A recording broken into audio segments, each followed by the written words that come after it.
అమ్మ మీ పేరమ్మా? మనమ్మ. So, double ఇది ఇందిరమ్మ ఇండ్లు మీదేనా? ఆ! సో, ఎట్లొచ్చిందమ్మా ఇందిరమ్మ ఇల్లు? ఎవరికైనా అప్లై చేసుకుర్రా? ఏం చేసిర్రు? ఎట్లొచ్చింది మీకు? అప్లై ఏం చేసుకోలే. ఆ! పెట్టుకున్నాం అంతే కావాలని. ఆ! అర్జీ పెట్టుకున్నావు. హ్మ్. ఎవలకి పెట్టుకున్నావు? హ్మ్. ఎవలకి పెట్టుకుర్రు అర్జీ? ఇక్కడ వచ్చి ఇది రాసుకపోయారు కదా. రాసుకోపోయారా? హ్మ్. ఆ! ఉందా మీకు ఇంతకుముందు ఇల్లు, పొలం ఏమన్నా ఉందా? భూమి? భూమి కూడా ఏం లేదు. ఏం లేదు. ఆ! ఏది లేదు. పేదోళ్ళం. మా ఇల్లు కూలిపోతుంటేనే అగో అల్లనే పడిపోయింది దాకా అట్టనే ఉన్నాం. ఆ! పడిపోయినంగానే ఇక వచ్చింది ఇల్లు. వచ్చి అధికారులొచ్చి రాసుకొని పోయారు. రాసుకునేటప్పుడు ఏమన్నా పైసలు గిన తీసుకున్నావా? ఏం లేకుంటే తీసుకోలే. మంచిగనే ఇమ్మంటే అట్లనే మంచిగానే ఇచ్చిర్రా? మంచిగా ఇచ్చిర్రు. మంచిగానే అడగలే ఇచ్చారు. 5,000, 10,000 ఖర్చుల ఒక్క మందం రూపాయి కూడా ఏం అడగలే. ఆ! పని మంచిగా చేసిర్రాళ్ళు. మంచిగానే చేశారు. ఆ! ఎంతమ్మా మన ఏమైనా పైసలు పడ్డాయా? మళ్ళా 5,00,000 ఇత్తా అన్నారు. ఏమన్నా ఇచ్చిర్రా ఇప్పటిదాకా? ఇచ్చారు. ₹1,00,000 పడ్డాయి. పడ్డాయి. బేస్మెంట్ బిల్లు 1,00,000 పడ్డాయి. అచ్చా కట్టంగానే వచ్చినాయా? ఏమన్నా ఆపతయిందా? దానికి తిరుగుడు గిరుగుడు అట్లేమన్నా? ఏం కాలే. ఆ! ఏం కాలే. కట్టినంగా 15 రోజులకు, 20 రోజులకు వచ్చినాయి. వచ్చేసినాయి. ఇప్పుడు గోడల బిల్లు స్లాబ్ లెవెల్ అయినంగా మళ్ళా పడతాయని అంటుర్రు. ఆ! ఇంకా కాలే. ఆ! ఏమైనా తిరుగుడు విరుగుడు అట్లేమన్నా ఏం దింపిర్రా ఇబ్బంది? ఏం లే. ఆ! మంచిగా మంచిగానే పడుతున్నాయి. ఇంకా డబుల్ బెడ్‌రూమ్ ఉండే అప్పుడు డబుల్ హ్మ్. బెడ్‌రూమ్‌లు మంచిగున్నాయా? గిట్ల ఇందిరమ్మ ఇండ్లు ఇట్లనే మంచిగుంది. ఆ! ఇట్లనే మంచిగుంది. అది వేస్టు. ఆ! అగో ఎందుకు? అక్కడేసిర్రు అవు షింకులు, చూసొచ్చినాం. గీకులు అన్నీ ఎవ్వరు కోసుకపోయినయి ఆళ్ళు కోసుకపోయిర్రు. ఆ! ఎవ్వరు బస్తాలు ఎత్తుకపోయేటివి వాళ్ళు ఎత్తుకపోయిర్రు. ఆ! వేస్ట్ అయినాయి. ఆ! ఆ! ఆ! అయితే మంచిగా ఇదైతే మంచిగుందంటారు. మంచిగానే ఉంది గానీ జర పెద్దగా ఇస్తే ఇంకా బాగుండే. ఆ! ఇప్పుడు ఎన్ని గజాలలో కడుతున్నావు? 60 గజాలు. 60 గజాలు. ఇంకొంచెం పెద్దగా ఉంటే ఇంకా కొంచెం మంచిగుంటది. మంచిగుంది. ముందు భవిష్యత్తు మళ్ళా కూలి కట్టకుండా బాగుండే. అవు. ఇరకడం అయిపోయింది సార్. ఇప్పుడు ఎంతమంది ఉంటారమ్మా? ఇద్దరు కొడుకులు నాకు. ఆ! మేము నలుగురం ఉంటాం. మీ నలుగురు. హ్మ్. నలుగురుంటారు. ఆ! మరి రేషన్ కార్డ్ వచ్చిందా మీకు? వచ్చింది. ఇప్పుడొచ్చిందా? అప్పటి నుంచి ఉందా మీకు? అప్పటినుంచి ఉంది. అప్పటి నుంచి ఉంది. ఈ సన్న బియ్యం ఇస్తుర్రా? ఇస్తారు. ఎట్లున్నాయి మంచిగున్నాయా అవి? మంచిగానే ఉంది. ఆ! తింటున్నాం. అయ్యే తింటున్నాం ఇప్పుడు. ఆ! కరెంట్ బిల్లు కడుతుర్రా? కరెంట్ బిల్ కూడా మాఫీ. మాఫైపోయింది. హ్మ్. ఆ! రుణమాఫీ అయినాయి మంచిగానే. మంచిగా. రుణమాఫీ ఏమన్నా ఉందా? మీకు భూమి ఏమన్నా ఉండేనా? ఉండే కొంచెం అయిందా ఎకరం అంత రుణమాఫీ? ఉండే. రుణమాఫీ అయిందా? దానికి కూడా అయింది. రుణమాఫీ కూడా అయింది. అయింది. మళ్ళీ ఎట్లుందమ్మా మంచిగుందంటారా మంచిగానే రేవంత్? ఉంది రేవంత్ రెడ్డిది. ఆ! మంచిగానే ఉంది. ఇప్పుడు అంతవరకు అయితే మంచిగానే ఉంది. మంచిగానే ఉంది. కానీ అంటుర్రుగా అమ్మ ఏమిత్తలే ఇందిరమ్మ ఇల్లు ఉన్నోళ్ళకి ఇత్తుర్రు, ఇక ఇల్లున్నోళ్ళకి జనాలు వచ్చినోళ్ళేమో మంచిగానే ఉందంటారు. రానోళ్ళు ఆడొచ్చేమిటికి ఎందుకు అవు. అని అంటారు. పెడతారు. ఇగో అవును. మా అత్త సొందోళ్ళు అంటారు. అవును. రానోళ్ళు ఏమంటారు తిడతారు. అవును. వచ్చినోళ్ళేమో మంచిగానే వచ్చింది రేవంత్ రెడ్డి మంచోడు అని మనం అవు. అంటాం. అవు. అట్లా. కానీ లేనోళ్ళకైతే వత్తుంది. హ్మ్. లేనోళ్ళకి ఈ ఊర్లో ఇంకా వేరే వేరే ఆళ్ళందరికి ఉన్నాయా ఆస్తులు ఏమన్నా ఉన్నాయా? లేకుంటే ఏం లేవు. ఇల్లు లేనోళ్ళకి ఇచ్చిర్రా? ఇల్లు లేనోళ్ళకే. ఆ! ఉన్నోళ్ళకి ఏమి ఇయ్యలే. ఆ! అధికారులు ఏమి ఇబ్బంది పెడతలేరు కదా ఏం మీకైతే. పెడతలేదు. ఆ! ఏం మంచిగానే ఉంది. లంచం గించం అడుగుడు అట్లా ఏం లేదు. మంచిగా ఉంది. భయంతో మంచిగా పని చేస్తారు. హ్మ్. మంచిగానే ఉంది ఇప్పుడైతే. ఆ! రానోళ్ళకే ఇంక ఇద్దరు ముగ్గురు ఇక్కడ. ఇస్తారంట కదా! ఇది ఫస్ట్ విడత, ఇంకో రెండో విడత, మూడో రెండో విడత అట్లా విడత ఇస్తారంట కదా! అట్లా ఇస్తే ఇగ ఆ! ఆళ్ళు కూడా జర మంచిగానే అంటారు. ఆ! ఆళ్ళు కూడా ఇదే మంచిగా అయితది. హ్మ్. ఆ! ఇది ఫ్రీ బస్సు పోతారా? ఎటైనా పోతారా ఫ్రీ బస్సు? ఇగ పోతోళ్ళు పోతారు. మనకి ఏ డ్యూటీ ఏది లేదు. ఆ! ఎప్పుడన్నా ఓసారి ఊరి పండగలకు పబ్బలకు అట్లా పోతాం. పోతారు. ఆ! బస్సుదయితే వేస్టే సార్. వద్దా? ఎందుకు మరి? ఆ! వేస్టే. ఆ! ఆ! మీ పేరే? యాదే పొద్దున యాదే. ఓహ్! ఈ ఇల్లు మీకే వచ్చిందా? మాకు. మీకొచ్చింది. ఎట్లని అంటే ఎవలకి నిజంగా ఇల్లు లేనోళ్ళకి ఇచ్చిర్రా? లేకుంటే మీరేమైనా కాంగ్రెస్ పార్టీలో తిరుగుతారా మీరు? లేదు మా పార్టీ ఇల్లు అనేది ఏం లేదు. ఆ! నోటలు లెక్కలు అనేది. ఆ! వెంకటిల్లు ఉన్నాయి కాబట్టి, పురాణ ఇల్లు ఉన్నాయి కాబట్టి కూలిపోయే ఇళ్ళకి ఇచ్చిర్రు. కూలిపోయినాయి మీ ఇల్లు. కూలిపోయిన ఇళ్ళకి ఇచ్చిర్రు. ఆ! గ్రామశాఖ పెట్టుకోరు ఎవరికి ఇవ్వాలి ఎవరికి ఇవ్వద్దనేది ఇచ్చింది. గ్రామ సభ పెట్టుకొని ఆ. నిర్ణయించుకుర్రా? సొంతం పార్టీలను ఉన్నోళ్ళకే ఇయ్యలేదు అసలు. ఆ! పార్టీలు లేనోళ్ళకే ఇచ్చిర్రు. అచ్చా కాంగ్రెస్ పార్టీ నాయకులకు ఎవలకి ఎవరికి రాలేవ్వా? ఇయ్యలే. ఆ! ఇయ్యలే. అందరికి ఇచ్చిర్రనుకో ఇంక మీరు. రాజగోపాల్ రెడ్డి పార్టీని పక్కకు పెట్టిండు. ఆ! ఫస్టు. ఇల్లు లేనోనికి ఇల్లు ఇయ్యాలి. ఆ! రాజగోపాల్ రెడ్డి పక్కా చేసిండు. ఆ! మంచి పని చేసిర్రు. ఉం. ఆ!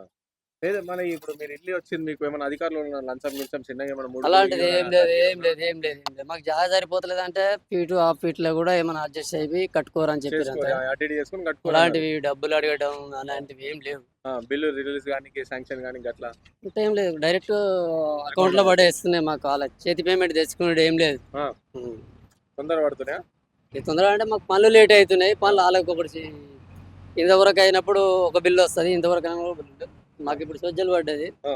ఇప్పుడు ఈ రోజు ఫోటో కొట్టుకుపోతారు. ఆ! ఒక 10, 15 రోజుల తర్వాత డబ్బులు వస్తుంది. వచ్చేస్తాయి. ఆ! సో, ఎట్లనే ఇది ఇందిరమ్మ ఇల్లు ఇచ్చుడు మంచిగుందా? లేకుంటే డబుల్ బెడ్‌రూమ్ కేసీఆర్ ఇచ్చిన డబుల్ బెడ్‌రూమ్ ఇట్లా బెటరా? ఇట్లా ఎవరి జాగాలో వాళ్ళు కట్టుకోవడం బాగుంటది. ఇగ లొల్లి ఎందుకంటే ఉండదు. డబుల్ బెడ్రూమ్ అంటే 100 కుటుంబాలు ఉంటాయి ఆడ. అవు. అంత న్యూసెన్స్ ఉంటది. ఇట్లనే ఫ్రెష్ ఉంటది. ఎవళ్ళలాగా ఊళ్ళ ఇంట్లో ఆళ్ళ ఇంట్లో ఉన్నట్టు ఉంటది. ఉంటది. ఇప్పుడు అంతా కలిసి ఉన్నాం కాబట్టి హ్మ్. కలిసి ఉన్నట్టుగానే ఉంటది. అక్కడోళ్ళైతే మండలం మొత్తం ఇగ అంతా ఆ! తుర్కోళ్ళు ఉంటారు, అవును. ఎస్టీలు ఉంటారు, అవును. బీసీలు ఉంటారు. అంతా గలీజ్ అయిపోతది. ఆ! ఇట్లా ఉండడమే పద్ధతి. ఆ! కానీ ఏమంటారంటే మీకు ఇంట్లో వచ్చింది కాబట్టి రేవంత్ రెడ్డి, రాజగోపాల్ రెడ్డి మంచిగున్నోళ్ళు అంటారు. మా ఇంట్లో రానోళ్ళ పరిస్థితి ఏంది అని అడుగుతారు కదా! పెళ్లికి పిలిచిన వాళ్ళ మీద అచ్చంతలు వేసేస్తాం కానీ బొంగులు ఏం చల్లిరాం. ఆ! ఆ! పెళ్లికి పిలిచిన వాళ్ళకు పోయి అచ్చంతలే వేస్తాం. అవు. ఇచ్చిండు కాబట్టి మంచోడే అంటాం. అవు. ఇగ లేనోళ్ళకైతే ఇచ్చిర్రంటారు. లేని వాళ్ళకే ఇచ్చిండు. అట్లా బీఆర్ఎస్ హయాంలో మన అప్పుడు లేనోళ్ళకి వచ్చినాయి. అప్పుడు ఆళ్ళకి వచ్చినాయి. అసలు ఇక లేదా అప్పుడు ఇక ఏమి ఇయ్యలేదు. అది లోపల లోపల నడిచినట్టుగా మనకు తెలియదు. వాళ్ళు కూడా 3 లక్షలు ఇస్తారు కట్టుకున్నారు కానీ కట్టుకున్న వాళ్ళు లేరు ఇక్కడ. లేదు. ఆ! ఈ మండలంలో లేరు. ఆ! లేరు. మరి ఈ ఊర్లో బానే వచ్చినాయి ఇవన్నీ గినిగానం వచ్చినాయి ఇటు. ఇక అది ఇండ్లు పెంకటిల్లు ఎక్కువ ఉన్నాయి. మా మండలంలో పెంకటిల్లు ఎక్కువ ఉన్నాయి. నిరుపేదలు ఎక్కువ ఉన్నారు. ఆ! ఆర్థికంగా లేని వాళ్ళు ఎక్కువ ఉన్నారు కాబట్టి ఆ! రాజగోపాల్ రెడ్డి సారు కొట్లాడి మరి ఆ! తెలంగాణలో హైయెస్ట్ ఇండ్లు తెచ్చిండు. మీ ఆ, మండలానికి. ఆ. ఆ! మా ఎమ్మెల్యే దమ్మది. ఆ! రాజగోపాల్ రెడ్డి. ఆ! ఎమ్మెల్యే దమ్మది. ఆ! ఇప్పుడు ఇది మంచిది. మరి ఇంకా ఇది కరెంట్ బిల్ అవన్నీ ఫ్రీగా వస్తున్నాయా మీకు ఏమైనా? మేము ఇప్పటివరకు ఏ బిల్లు కట్టలేదు, నల్ల బిల్లు కట్టలేదు, ఎవరు అడగలేదు. అడుగుతలేదు. ఆ! మాకు ఇల్లే లేదు, కులగొట్టుకున్నాం అసలు. ఏమైనా వ్యవసాయం అట్లా ఏమైనా ఉందా? మాకేం లేదు. అన్న మీ పేరు? నాగరాజు. మీకు డబుల్ ఇందిరమ్మ ఇల్లు వచ్చిందా? ఏం లేదు మేస్త్రి మనం మేస్త్రి. మేస్త్రి ఎట్లా ఎత్తురే పనులు ఎట్లా నడుస్తున్నాయి? ఈ పనులు మంచిగానే ఉన్నాయి ఇప్పటివరకు అయితే. ఆ! వాళ్ళు ఇచ్చిన పేమెంట్లు కాకుండా కూడా వీళ్ళు ఎక్స్ట్రా అదనంగా డబ్బులు కలుపుకొని ఆ! వాళ్ళు ఇచ్చిన ప్లాన్ ప్రకారం మంచిగా కట్టేసుకుంటున్నారు. సో ప్లానింగ్ ఎట్లా గవర్నమెంట్ ఏమైనా చెప్తుందా లేకుంటే గవర్నమెంట్ ప్లాన్ గవర్నమెంట్ ఒక డబుల్ బెడ్రూమ్, ఒక హాల్, ఒక కిచెన్, అంటే 2 బెడ్రూమ్లు కావాలి. 2 బెడ్రూమ్లు అని చూపించు, ఒక సింగిల్ అని చూపించు, మొత్తం మీద 3 రూమ్లు ఉండేటట్టు చూపించాలి వాళ్ళకి. ఓకే. ఆ! అట్లా చూపించేసి పెట్టేసుకొని ఇచ్చేస్తారు. ఆ. వాళ్ళ ఎస్టిమేషన్ అంతే. అంతే. 650 స్క్వేర్ ఏరియాలో ఉండాలి. మళ్ళీ అదనంగా ఎక్కువ ఉండదు. ఆ. ఎక్కువ ఉంటే కూడా కట్ చేస్తారు మళ్ళీ. అవు. వాళ్ళ ప్లాన్ ప్రకారం ఇచ్చిన దాంట్లో కట్టేయాలి. సో పేమెంట్ ఎట్లా మంచిగా వస్తుంది వీళ్ళకి పేమెంట్? పేమెంట్ అంటే ఇంక వాళ్ళు ఇల్లు వాళ్ళే కలుపుకొని యాడ్ చేసుకొని ఇస్తున్నారు మనకు. బిల్లుల కోసం ఆపుతలేరు. ఆ! అట్లా ఆ. కాదు, ఒకరిద్దరు పెండింగ్లు ఉన్నా కానీ మన మేస్త్రీలను కూడా వాళ్ళకు సపోర్ట్ చేసుకుంటా పని నడిపిస్తున్నారు. ఏమన్నా ఇట్లా అధికారులు వచ్చి అట్లా మేస్త్రికి ఈ మేస్త్రికి ఇవ్వాలి పని, ఈ మేస్త్రికి ఇవ్వాలి, ఈ లేదు, మేస్త్రికి అలాంటివి అయితే ఏం లేదు. ఇంకా ఇప్పటివరకు అయితే మాకేం చెప్పలేదు. ఆ. అంతా ఇల్లుగల వాళ్ళది మాదే నడుస్తున్నది. మీరు మాట్లాడుకొని నడిపిస్తున్నారు. నడిపిస్తున్నాం అంతే. ఆ. అధికారులు వచ్చి ఇంత పెట్టాలి రూల్స్ అనేది మాకు కూడా ఏం పెట్టలేదు. ఇల్లు డిజైన్ పరంగా అట్లా ఏమైనా రూల్స్? డిజైన్ ప్లాన్ ఇచ్చారు ఫస్ట్. ప్లాన్ ఒకటి ఇచ్చిందా? ప్లాన్ ఒకటి వాళ్ళు ఇచ్చారు, ఇట్లా కట్టేసుకోవాలని చెప్పేసారు అంతే. ఇక ప్రతి ఇల్లు అట్లేనే ఇక. ప్రతి ఇల్లు సేమ్ ఇక. ఆ.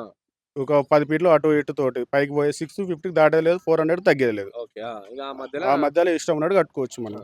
అయితే మీరు మేస్త్రి కదా, డబుల్ బెడ్రూమ్ ఇల్లు బెటరా ఇట్లా ఇందిరమ్మ ఇల్లు ఇచ్చుడు? ఇప్పుడు డబుల్ బెడ్రూమ్ అంటే మన దగ్గర ఏడా మేము చూడలేదు. అవి ఎట్లుంటాయో కూడా తెలియదు మాకు. ఆ. ఇప్పటి వరకు అయితే ఇది ఒకటే ప్రజెంట్ గా చూస్తున్నాం. ఇదైతే పర్వాలేదు, మంచిగానే ఉన్నది. ఆ. డబుల్ బెడ్రూమ్ మేము చూడలేదు. ఆ. ఇది ఒకటే చూసినాం. ఇదైతే పర్వాలేదు, మంచిగానే ఉన్నది. కట్టుకుంటే వాళ్ళకి బాగానే ఉన్నది. ఆ. ప్రతి దానికి మంచిగా ఉన్నది ఇది. ఇట్లనే వీళ్ళు లీడర్లకి ఇస్తురా లేకుంటే సామాన్యులకు ఆలకీలకు అందరికి ఇస్తురా? ఇప్పటి వరకు అయితే అది ఎట్లా నడుస్తుందో సార్, ఆ దాకా మనం పోలేదు. ఇక లేని వాళ్ళ వరకు అయితే 4-5 కంప్లైంట్లు పెట్టుకుంటే కొంతమందికి వచ్చినాయి, కొంతమంది ఇంకా రావాలనుకుని బాధపడుతూ ఉన్నారు. వచ్చిన వాళ్ళు వస్తూనే ఉన్నాయి. ఆ. ఉన్నాయి, ఇంకా సెకండ్ విడతలు ఇద్దామని చెప్తున్నారు. సెకండ్ విడతల ఇప్పుడు రాని వాళ్ళ అందరికి సెకండ్ విడతలని ఆశలు పెడుతున్నారు. అది ఏమవుతుందో మనకు తెలియదు. ఆ. ఇప్పటి వరకు అయితే ఫస్ట్ విడతలు ఉన్న వాళ్ళు కొంతమందికి వచ్చేసినాయి. ఆల్రెడీ మన దగ్గర మా టౌన్ లో 70 ఇండ్లు వచ్చేసినాయి. 65 ఇండ్లు రన్నింగ్ లో నడుస్తూనే ఉన్నాయి. 65 నడుస్తూనే ఉన్నాయి 65. ఇంకెన్ని రోజులు పడతాయి ఈ ఇల్లు ఇప్పుడు ఇల్లు ఇది కంప్లీట్ కానికి? ఇంకా ఇది మన స్లాబ్ అయిపోగానే 15 days లో ప్లాస్టింగ్ అయిపోతుంది. ఆ. అంతే, మనకి స్లాబ్ బిల్లు పడేది ఉన్నది. ఆ. దాన్ని బట్టి ఫాలో అవుతారు. ఈ వర్షాకాలం కాబట్టి కొంచెం లేట్ గా అవుతున్నాయి పనులు. ఒక 2 నెలలు అయిపోతుంది అయిపోతుంది. ఇంట్లో జోరొచ్చు.